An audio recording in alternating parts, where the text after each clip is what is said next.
It's Wellness Wednesdays. It's Wellness Wednesdays, and as promised, we're going to talk about Alan Wake 2, what it gets right, sometimes what it gets wrong about mental health. I love this game. I will defend all the challenging choices that this game makes. It is not for everyone. It is scary and frustrating and makes you want to quit because it is such an empathy exercise in terms of, what it's like to have trauma, especially as a creative person. And it's the sort of thing where as long as somebody can handle, survival horror jump scares, you can give to somebody and go, this is what it's like. And people are like, well, that game's frustrating and hard and you get all turned around and you have to do things again and again. That's what it's like. So let me do the help support this channel and then we'll dive right in. So help support this channel. Become a monthly patron. Patreon.com/Leanna K. The patron is what supports these videos. Patron support is very, very important. It's the only way I can take days off. Or buy a one-time Leanna Care session for someone who can use it but can't afford it. Coffee.com/Leanna K. We need 6 every week to keep the current levels of support going. Yes, 6 people every week need services and can't afford them. Inflation is real. Coffee.com/Leanna K. Or the GoFundMe if you want to kick some bucks directly into the Manly Monday Wednesday. Manly Monday Wednesday? Manly Monday men's group stuff. Okay. So let's start with the obvious, what Alan Wake gets wrong about mental health. Obviously, it's not intended to be a mental health textbook. It is highly metaphorical. It does do some things for dramatic effect. There is a character actively gaslighting Alan in one place. There will be spoilers. I'll do a TLDR and then people can stop. What it does get right, one, is what it's like to have trauma. I explained this on Manly Monday. The repetition, the going back to the same place again and again and again. A switch will flip and all of a sudden you have to go back exactly the way you came to find your way out of the maze.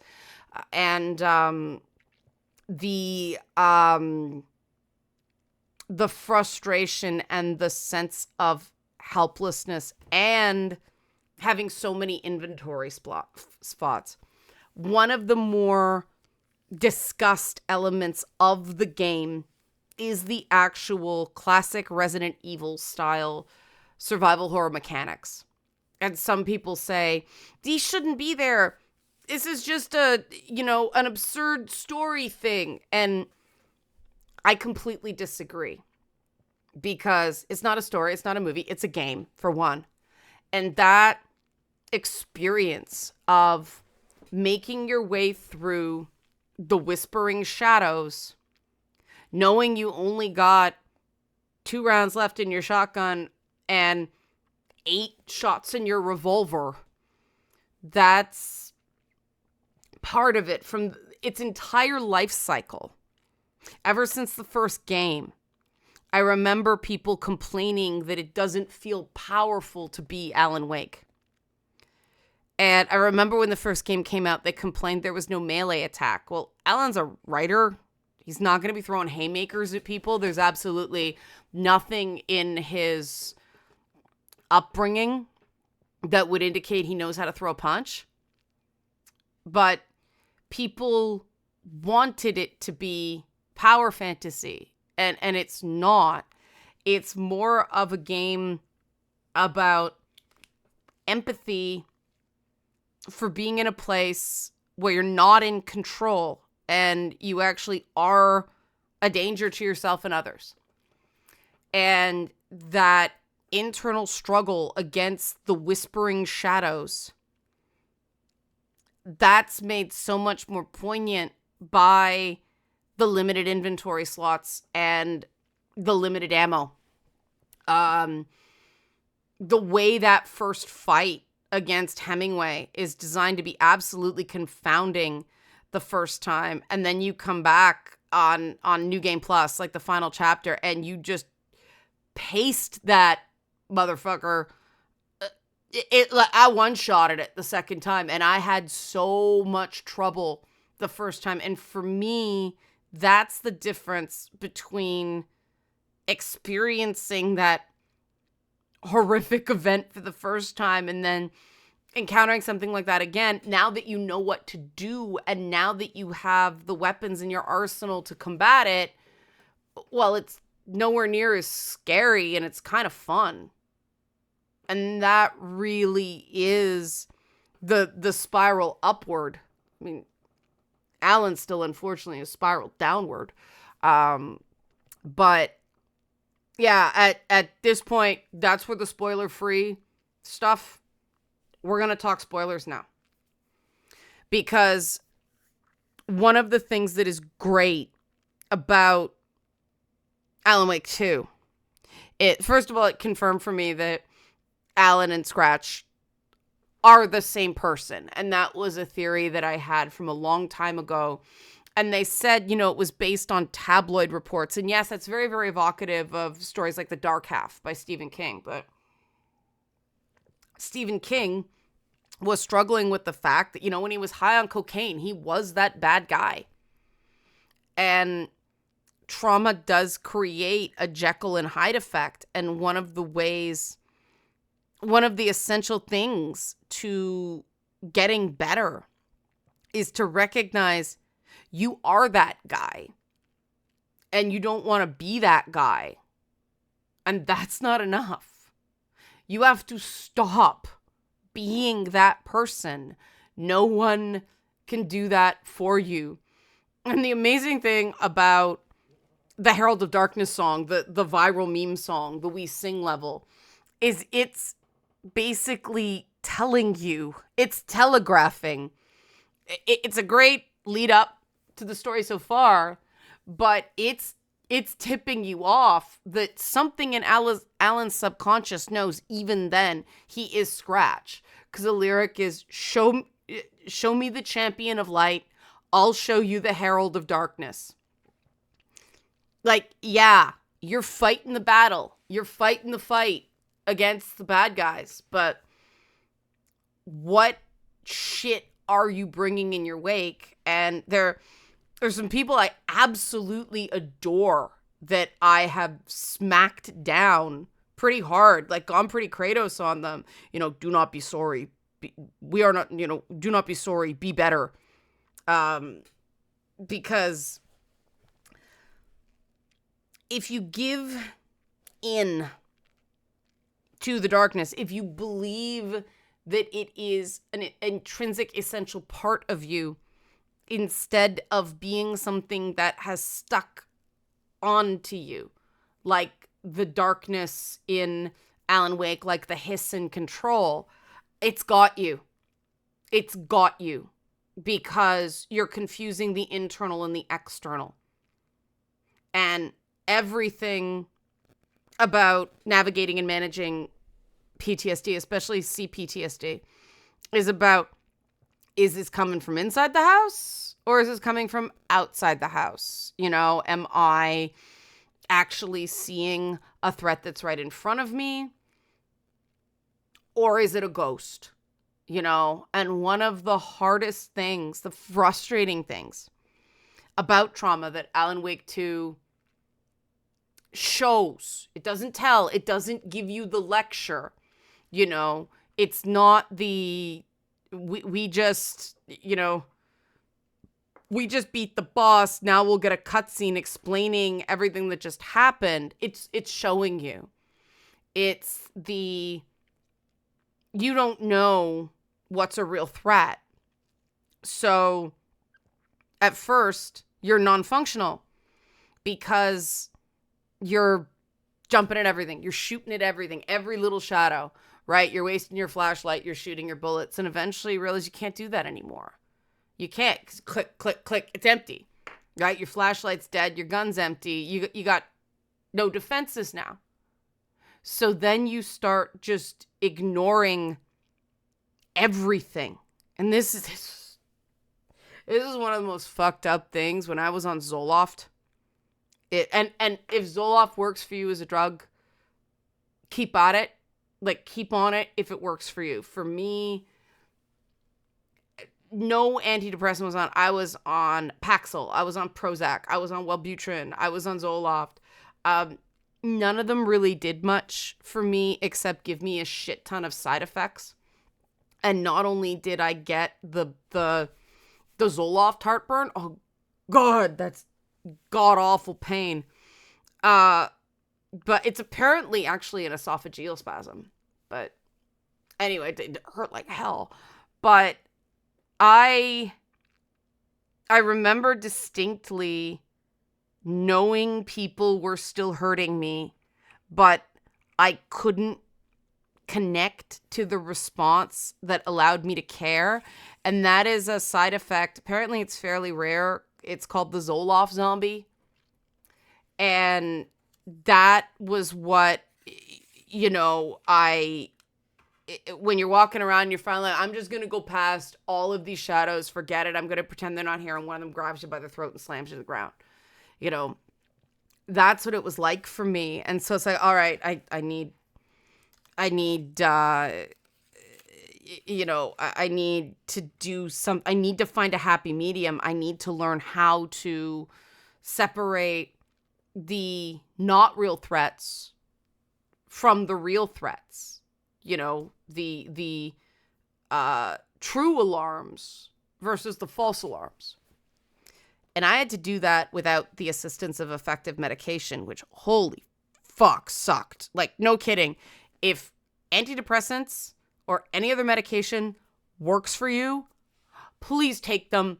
I wish I had them. It's so much easier if you can get a stable baseline to work from. Do not be afraid of medications. They don't have to be forever. They just have to be for now if they help. But the way the game shows how to handle the dark place, as they call it, and I mean that's an accurate metaphor. And they do have this whole cycle of, Tom Zane and Bianca Jagger before. Now it's, Alan and Alice Wake, and it's, the husband, the wife, the, same old story. They deliberately invoke cliches because, trauma, yeah, it's about some nasty stuff that happened to you, but they make it clear that Alan's very sheltered, in Herald of Darkness. It's, you, from what I've gathered, you grew up nice and sheltered with mama's pretty stories and your own made up furies. And that is that, sort of overprotective parent. The kid was afraid of the dark, so she gives him this MacGuffin to keep the dark away, and he's put that in his stories. You don't have to come from terrible, terrible circumstances to have a legitimate mental health crisis. And that's one of the reasons I don't go whole hog into my own background, because I tell people the shit that happened to me, because to make it clear, I get it. You're not going to scare me, but you don't have to have as obviously shit, what the fuck, background as mine. It can be parents who were neglectful, and you can go to a good school and come from a good home financially and still be neglected as a kid. And so your feelings weren't validated. You didn't get that soothing. You don't know how to do it. You didn't learn by example. That's valid too. And, they really do show that Alan's deal is, they seem to be going for a real imposter syndrome thing. I've always been amazed at how well they are able to deliberately write shitty page turner paperback prose. Cause I remember I was in high school, I think it was senior year of high school, where I realized those Anne Rice and Stephen King and Dean Koontz books that I devoured, because I'd now been reading A Clockwork Orange and Brave New World in 1984 and stuff like that. Even The Handmaid's Tale, which I was not a personal fan of, but I recognized it was better written than the shit I'd been devouring since like the 10th grade. And, you realize it's junk. But it's a very particular kind of junk, and I'm really amazed at how they managed to do that. But that's the thing when you're creating for a living, when you are full-time. You have to write shit that isn't good because you're on a deadline, and it's going to be crap, and you can't do anything about it. And then someone says, yeah, that was crap, and it stings because it's true, because you didn't have enough time, or there was something else going on, and you just didn't have your best day that day, and there's no denying it. And if you're not confident and you don't have that support system, that's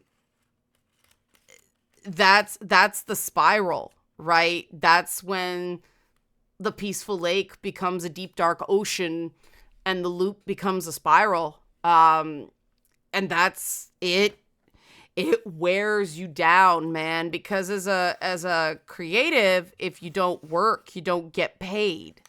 When your income is strictly based on sales, you got to keep producing, and eventually you do get burned out, and your work does suffer. And you need people who will listen to you, who will kind of, that you will listen to, go, man, I'm worried about you, or even kick you in the head if you need it. And, metaphorically, of course. And the sense you get, especially in Alan Wake 2, where, okay, major spoiler, the fact that Alice seems to be perhaps working for the Department of Control now. What? I mean, that's what I mean. That is some messed up ish right there. They faked her suicide to push Alan deeper. Like, what? You don't do that. You don't do that to someone. You don't. If somebody has a diagnosed mental health condition with certain triggers, you do not deliberately trigger someone or cause them anguish. That's irresponsible, right? You don't do that. But it's fiction. They've made it out to be sinister. But, it's very clear Alan pushed away everybody. He pushed away his manager, Barry, who you see is trying so hard. You find the emails from Barry, and basically he's making the shitty movies of the Alan Wake books because he's got no more books to sell anymore, and he's got to keep making money, right? Because, Alice still needs to get paid, even though Alan is missing. And Alan hates the movies. And there's that whole thing of him saying, I just wish I could have been more involved in the movies. And I missed that the first playthrough because it was such a Max Payne send up with Sam Lake sitting right there making the Max Payne face. And the fact that the Max Payne movies were just, I know people who like them, but they certainly were not the games. And so that was a bit meta. And so I missed the fact that the things Barry did to keep money coming in while Alan had writer's block for years, were things that ended up just making Alan feel worse about everything. And that's a really difficult thing with someone with a profound mental health struggle, is for the people around them. Sometimes no matter what you do, it's wrong. And people can only take that so much. And so, Barry built the seniors home in Bright Falls, plunked Thor and Odin, the old gods of Asgard, in there. And I mean, it's kind of funny that they've been working on this game so long, because 13 years between games. They've been working on this game so long, they're all like in an old folks home and everything like that. But, he plunked him there so they'd be taken care of. And GTFO'd.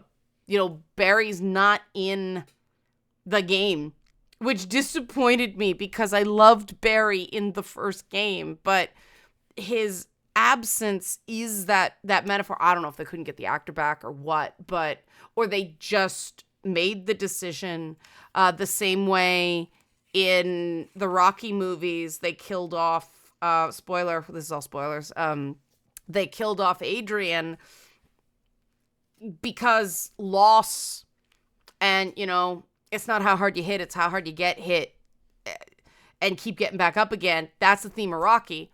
The loss, the driving away of the people who actually did have, did care, while being limited and flawed people themselves. I thought that was very poignant. And then you've got the new sidekick character, or, that they made it a dual protagonist structure, which I found very, very interesting, because Alan brings Saga in to torture her in terrible fucking ways. And through Saga, we see the madness descend. We see, and it's this, calling her Saga Anderson. Saga means story. Anderson means son of the man. The minute I saw the name, I was like, okay, she is a construct of some kind. And Alan's a para-utilitarian. Whether he's a para-utilitarian or, he's Tom Zane and there's just another persona going on there. Tom Zane is actually the core persona, and Alan Wake is some kind of metaphor for DID because of the shit that happened back in the day with Bianca Jagger. We don't know yet. There's certainly suggesting with Ati calling Alan Tom again and again and again, that I haven't finished the final chapter. They may reveal that for sure. I don't know, but we'll see. But, again, it's metaphorical, so we can see that just because Alan now knows he's Scratch, and that's merged, that has integrated, that doesn't mean there isn't a level deeper. And with people with DID, it's all them. It's just separated more than most people. And so the various parts can shift around and merge and move and split as things get worse, things get better, they feel stronger, they need to section off more. And that isolation is definitely something that people with DID experience. The core personality is not being nurtured because there's all these levels of protection around it. And with Saga, you see the compare and contrast with Alan. There's completely different your special things. Like, our family has always been, and we don't know how much of this is true and how much of this is part of Alan's story. Because again, para-utilitarian can use elements of the world to tell a story, but he can't create a person or a detail whole cloth. So, my theory is Saga is Mr. Door's kid. and that's why she's mixed race. But I could be wrong. Saga's dad could just be not in the picture. But yeah, the fact that she's got this, mind palace, which actually is a terminology, which I think is interesting, but she's able to profile people through empathy.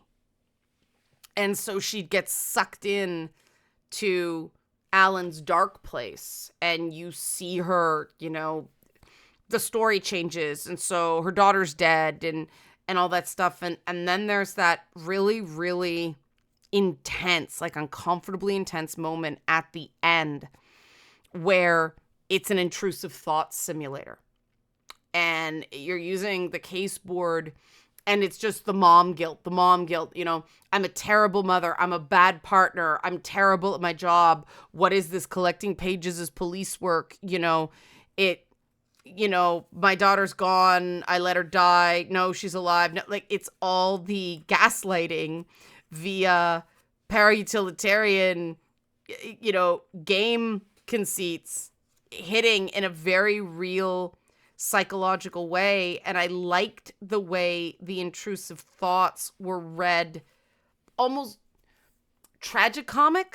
Like, it was a dramatic read, but it was a little bit like you chuckled a little bit at how overwrought it is because you knew it wasn't true. And that I thought was really great because it hit the shame button in me really hard, because you do feel really silly. Part of you running yourself down that way. You're not supposed to do it, but it's this, it's this misguided being responsible, not letting yourself off the hook, not going easy on yourself, really biting in the ass.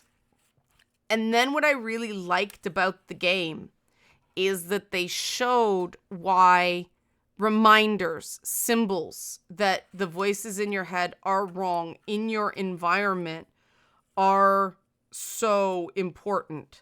The fact she had, the card from her mother reminding times are going to be tough, but we love and support you. The certificate of merit, like the commendation from her job to show that no, she's not a terrible detective. She's actually a good detective. The closeness she has with her partner, also played by Sam Lake. Those things. I'm not a bad partner. I'm not a bad cop. I'm not a bad mother.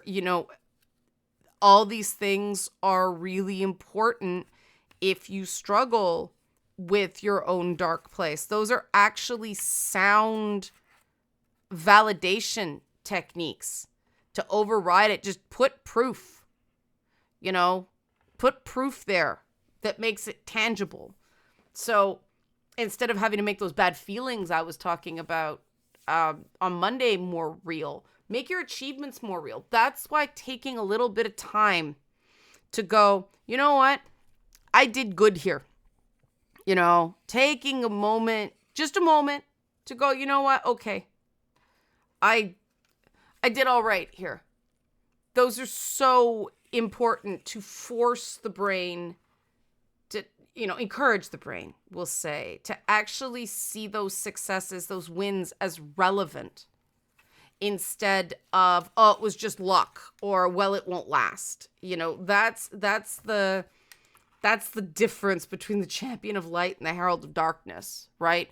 If you're the person who's always predicting doom, you're the Herald of Darkness. If you're the person who's going, hey, this was pretty good this time, that was pretty cool, well, then you're being the Champion of Light. And it's the same person. It's the exact same story. It's all about the story you write. And that's why I thought the rushed bad writing was just such a masterstroke. Because when we are going so fast because we want to produce, we aren't stopping to take stock to see where we're at.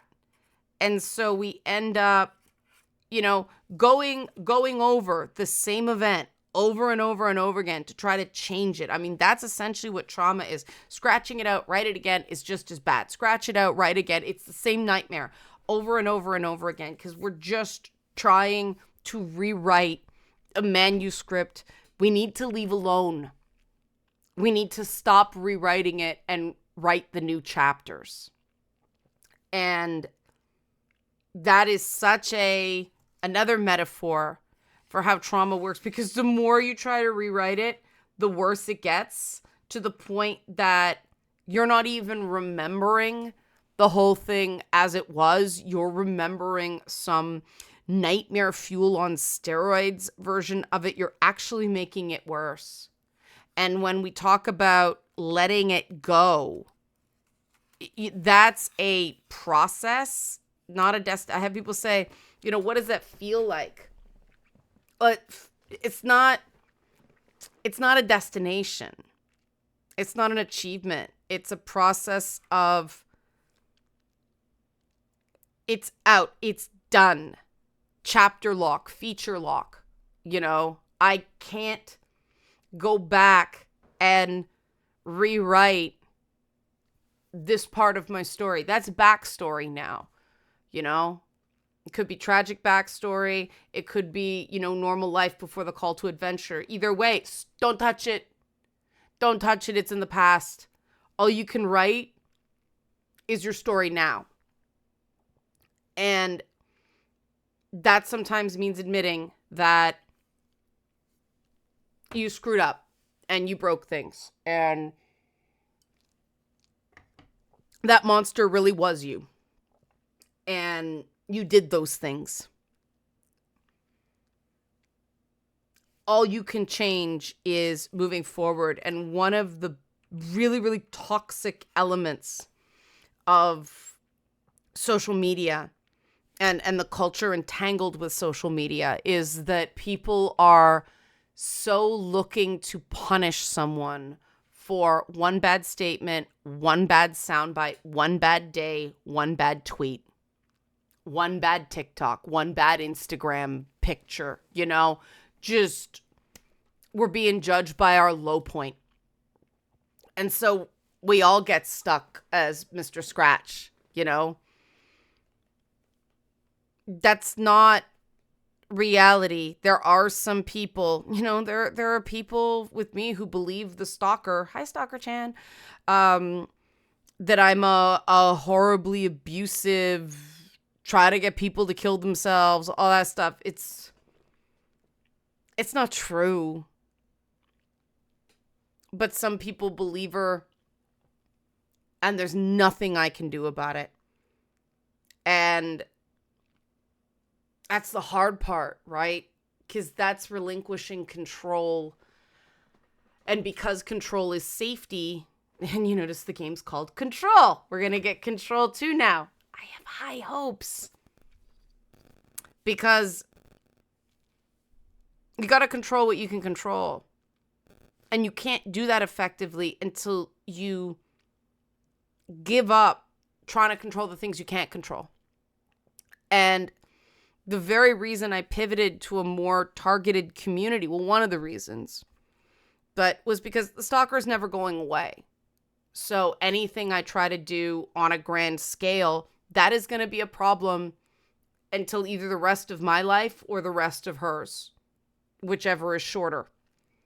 I can't do anything about that. And I have to accept that. And I have to warn every person I work with, this is the situation. And she's just gonna hound me for as long as she can. I can't stop her. I can't do anything about it. I can only do what I can do. And the difficult stuff about her lies is it's very much like the way Alan Wake 2 is written. There's just enough superficial, tangible detail to her stories, an out of context screen grab, a quote from something, to make people who just want to see spilled tea believe what she's saying, even though it's absolutely nonsense. She's pretending to be a trans woman in like blogs and a Twitter account. that I allegedly harmed. And, back 15 years ago, something like that, it was like 12 years ago, something like that. Like, this is one of those things, even if it were true, it was before the whole, the whole awareness of how we treat trans people, like, and it's not true, but this whole just building it, using things she can point to, using things she can verify, but the whole story's fiction. It messes with you, and I think that's part of the reasons that the whole Alan Wake thing hits so strong. But the idea of control, the idea of a department of control, there's a lot of possibilities with that, because control is central to trauma. If you try to control too much, you stay in trauma. If you try to control too little, you stay in trauma. And that's what got me interested in tricksters and chaos beings and chaos deities and all that stuff. How does old wisdom deal with this? And, the Scandinavian cultures have got that down. So Finland, Norway, Sweden, like, yeah, man. But that's the cool thing, that Alan overcomplicates his experience, does this real complicated narrative, and continues to spiral. And that's how very smart people get trapped in the dark place. Whereas Saga, little, small things. Just, what can we prove? Okay, I did that. I'm not a bad cop. Okay, I did this. I'm not a bad mom. I did this. I'm not a bad partner. Those simple things do actually work if you give them a chance. And the trouble when you're a very smart person, when you're a creative person, it takes a humbling to do things that are that you think they're that basic. I remember when I was in trauma therapy, and the stuff that they were making me do was just, I felt so pathetic because it's so basic. Go out and practice having conversations with people. I was an award-nominated, award-winning. I interviewed people for a living. What the fuck do you mean? Go out like this? Have I really fallen this low? Yes. Yes, I had. Back to basics. And the reason they teach you this stuff, because when you do fall, when you do shatter, and you're picking up the pieces have to be small enough to get your hand around. And, every time I advise a client, okay, control what you can control. We're going to find one thing that you can accomplish this week, Because one of the things I started doing is looking at, I got out of bed, even though I didn't want to. I took a shower and got dressed instead of just being goblin mode. I did the laundry. I folded the laundry. I put the laundry away. Like, all of these things I took for granted that were achievements at the time because they were hard. I started writing them down. And because I was the big, celebrities and TV and big stuff, right? Like, fame and glamour and that's all bullshit. But because it was so big, I was losing sight of how important those little things were. I was being Alan Wake, not Saga Anderson. And Saga got out precisely because she sweated the small stuff. And that actually works. So, I love that the game actually gave things that people can imitate in their real lives that is effective. We so much need more of that in games about trauma that requires devs who have actually overcome, depression, anxiety, imposter syndrome, trauma, all that stuff. I much prefer that than games like Baldur's Gate 3 where Shadowheart has people going, you are the hope for your future. We forgive you. You did nothing wrong. You were brainwashed. that is external, doesn't actually happen in real life. And, people look at that and go, yes, that is what I need, that external validation. And you cannot control whether you get external validation at any given moment. You can't. People have to be able to be honest with you when you're screwing up, because otherwise, in your dark place that they're only kissing your ass because you need your ass kissed, and they won't tell you when you're doing something wrong because you can't handle it. People have got to be able to tell you the tough stuff. They've got, kindly, of course, but they've got to be able to tell you when something's not working for them, or the praise gets less and less and the light goes dimmer and dimmer and you need more and more and more. And eventually you get addicted and you lose the supply of the external validation that you are hanging on to with your fingernails. And that's why I think the whole, the Alan Wake standees and the books and the launches and the talk shows and all that stuff, all those things we think are glamorous and exciting, and they're not. They're terrifying. I'm hosting a friend's book launch at the end of February, and it's a mitzvah. I'm glad I can do it because he's got somebody supportive there, because those things, they look real cool from the outside, but from the inside, you're just, don't fuck up, don't fuck up, don't fuck up, don't fuck up. Talk shows and red carpets and all that stuff, they are not fun.